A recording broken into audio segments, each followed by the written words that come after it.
जय श्री कृष्णा दोस्तों मैं आज आपको सोमवती अमावस्या की व्रत कथा सुना रही हूँ। दोस्तों वैसे तो अमावस्या हर महीने पड़ती है, लेकिन सोमवती अमावस्या सर्वश्रेष्ठ होती है। ये साल में एक या कभी कभी दो पड़ जाती हैं। सोमवती अमावस्या अति श्रेष्ठ होती है। इस दिन विवाहित स्त्रियां अपने पति की लंबी उम्र के लिए और दोष निवारण के लिए यह बहुत सहायक होती है। सोमवती अमावस्या का व्रत रखने से गंगा स्नान से भी ज़्यादा इसका महत्व होता है।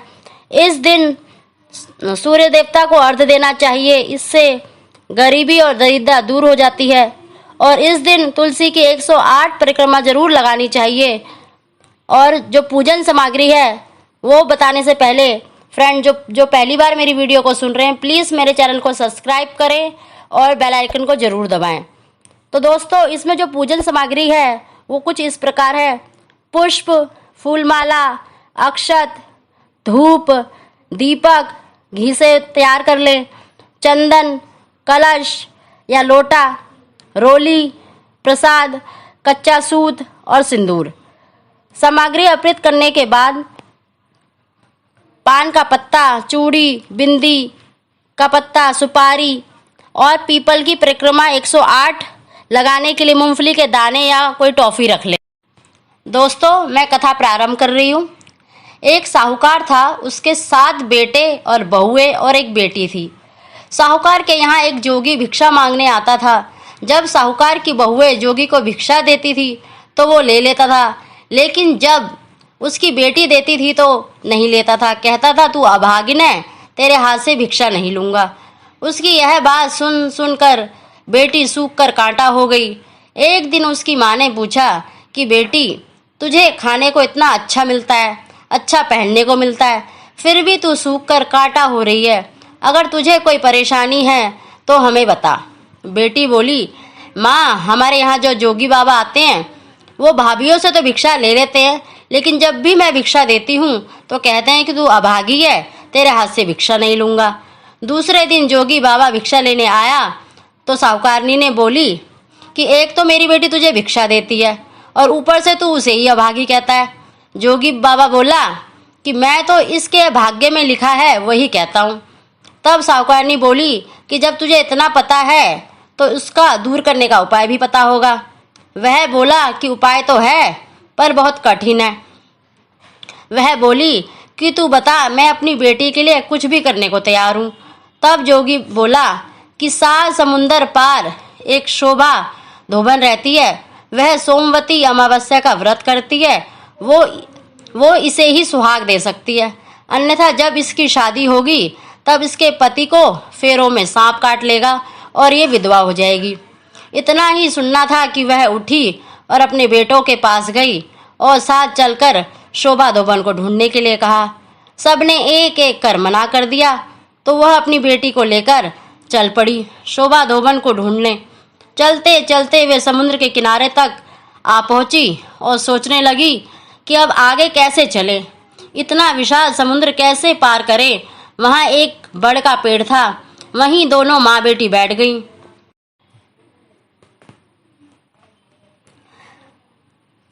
उस पेड़ के ऊपर एक हंस का जोड़ा रहता था और नीचे पेड़ की जड़ में एक सांप रहता था। जब हंस का जोड़ा दाना चुगने जाता तो सांप हंस के बच्चों को खा जाता। हंस उसे देख नहीं पाते थे। उस दिन भी सांप हंस के बच्चों को खाने के लिए पेड़ पर चढ़ रहा था कि हंस के बच्चों की आवाज़ सुनकर माँ बेटी ने देखा कि सांप हंस के बच्चों को खाने जा रहा है। उन्होंने सांप को मार दिया और शाम को जब हंस का जोड़ा आया तो उन्होंने माँ बेटी को वहाँ बैठा पाया तो सोचा कि ये ही मेरे बच्चों को मार देते हैं। जैसे ही वे उन माँ बेटी को मारने को तैयार हुए कि पेड़ पर से ही वे उनकी बच्चों की आवाज़ सुनाई दी तो उन्होंने देखा कि हमारे बच्चों तो जिंदा हैं। तब बच्चों ने उन्हें सारी बात बताई कि कैसे माँ बेटी ने उनकी जान बचाई। हंस ने उन्हें धन्यवाद दिया और उनका यहाँ आने का कारण पूछा। माँ ने सारी बात बताई और बोली कि हम यहाँ तक तो आ गए हैं पर समझ में नहीं आ रहा कि आगे कैसे जाएं। तब हंस बोले कि आप हमारे ऊपर बैठ जाओ, हम आपको समुद्र पार पहुँचा देंगे। इस तरह दोनों समुद्र पार पहुँच गई। उसने शोभा धोबन का घर ढूंढ लिया। अब वह सवेरे जल्दी उठकर शोभा धोबन के घर का सारा काम करने लगी। खाना बनाना, झाड़ू पोछा, पानी भरना, कपड़े धोना। शोभा धोबन के साथ बेटे बहुए थे। उनकी बहुत बहुत काम चोर थी। काम को लेकर वे आपस में लड़ती रहती थी, झगड़ती थी। लेकिन इधर कुछ दिनों से शोभा धोबन देख रही थी कि वे सब बिना झगड़े ये सारा काम कर रही हैं। एक दिन उसने बहुओं से पूछा कि क्या बात है, आजकल तुम सब मिलकर खुशी खुशी सारा काम कर रही हो और झगड़ा भी नहीं करती हो। इस पर उनकी सभी बहुओं ने मना कर दिया कि हम तो बहुत दिनों से काम करते ही नहीं। तब उसने सोचा कि जब मेरी बहुएं काम नहीं करती तो फिर कौन है जो मेरे घर का काम करता है, ये तो मालूम करना पड़ेगा। दूसरे दिन वह सुबह जल्दी उठी और उसने देखा कि एक औरत और एक लड़की घर का सारा काम करके वापस जा रही हैं। तो उसने उन दोनों को रोका और पूछा कि तुम कौन हो और मेरे घर काम क्यों कर रही हो। तब साहूकारनी ने बताया कि ये मेरी लड़की है, लेकिन इसके भाग्य में सुहाग नहीं है और तुम सोमवती अमावस्या का व्रत पूजा करती हो। एक तुम ही हो जो मेरी बेटी को सुहाग दे सकती हो, इसलिए हम तेरे घर पर काम कर रही हैं। इस पर शोभा धोबन ने कहा कि ठीक है, तुमने इतने दिन मेरे घर पर काम किया है तो मैं तेरी बेटी को सुहाग जरूर दूंगी। जब तेरी बेटी की शादी तय हो जाए तो उसके पीले चावल समुद्र में डाल देना, मैं शादी में पहुंच जाऊंगी। दोनों माँ बेटी अपने घर को आ गई। जब लड़की की शादी तय हुई तो माँ ने समुद्र में पीले चावल डाल दिए। शोभा धोबन जब अपने घर से रवाना होने लगी तो बोली कि मेरे जाने के बाद यदि घर में कुछ भी टूटता फूटता है तो जैसा हो वैसा ही रहने देना। मेरे आने तक उस तुम लोग कुछ भी मत करना। अपने घर वालों को ये हिदायत देकर वह साहूकारनी की बेटी की शादी में शामिल होने के लिए रवाना हो गई।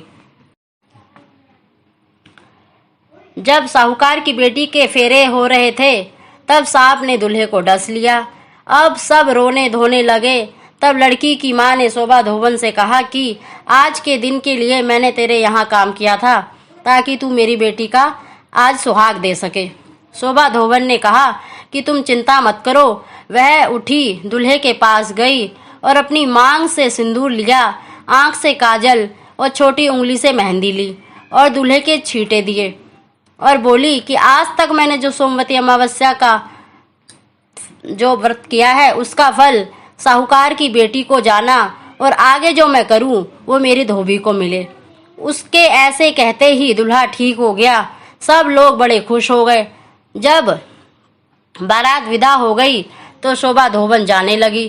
तब सबने कहा कि अभी तो आपको विदा नहीं किया, अभी आप कैसे जा सकती हैं। शोभा धोबन ने कहा कि मैं घर को ऐसे ही छोड़कर आई हूँ, पता नहीं पीछे से वहाँ क्या हो रहा है। आप विदा ही करना चाहते हैं तो मुझे एक मिट्टी का कलश दे दो। कलश लेकर वह घर के लिए रवाना हो गई।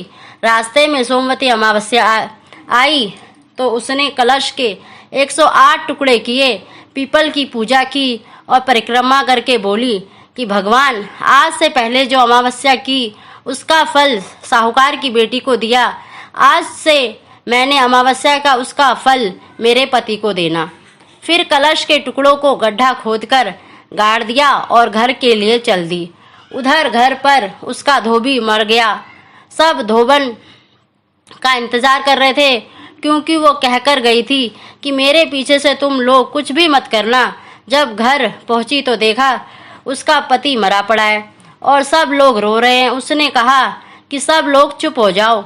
वह अपने धोबी के पास गई और अपनी मांग से सिंदूर लिया, आंख से काजल और छोटी उंगली से मेहंदी निकालकर छींटे दिए और बोली, भगवान, आज से जो अमावस्या की का फल है साहूकार की बेटी को दिया, आज मैंने जो अमावस्या का व्रत रखा है उसका फल मेरे पति को देना।